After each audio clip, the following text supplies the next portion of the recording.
মাহমুদুল্লাহ রিয়াদ রংপুর রাইডার্সের হয়ে বিপিএলে পরপর 2 ম্যাচে ম্যান অব দ্য ম্যাচ হওয়ার গৌরব অর্জন করলেন। মাহমুদুল্লাহকে নিয়ে ফেসবুক এবং সোশ্যাল মিডিয়ায় ভক্তদের ঝড় বইছে। এবারের বিপিএলে মাহমুদুল্লাহ রিয়াদকে নিলাম থেকে কেউ কিনতেই চায়নি। সর্বশেষে মাহমুদুল্লাহকে রংপুর রাইডার্স দলে ভিড়ায় এবং রংপুরের জার্সিতে প্রথম ম্যাচটা হতাশাজনক হলেও পরপর 2 ম্যাচে রংপুর রাইডার্সকে ব্যাট করে জেতালেন মাহমুদুল্লাহ।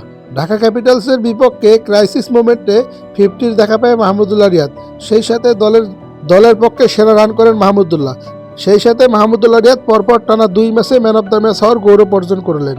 কিন্তু যে মাহমুদুল্লাহকে বিপিএল নিলামে কেউ কিনতে চায়নি, সেই মাহমুদুল্লাহ পরপর 2 ম্যাচে রংপুর রাইডার্সকে ম্যাচ জেতানো ইনিংস খেলেন। বয়সটা মাহমুদুল্লাহ রিয়াদের প্রায় 40 পার হয়েছে, কিন্তু মাহমুদুল্লাহ রিয়াদের ব্যাটিং দেখলে আপনার মোটেও মনে হবে না মাহমুদুল্লাহর বয়সটা 40।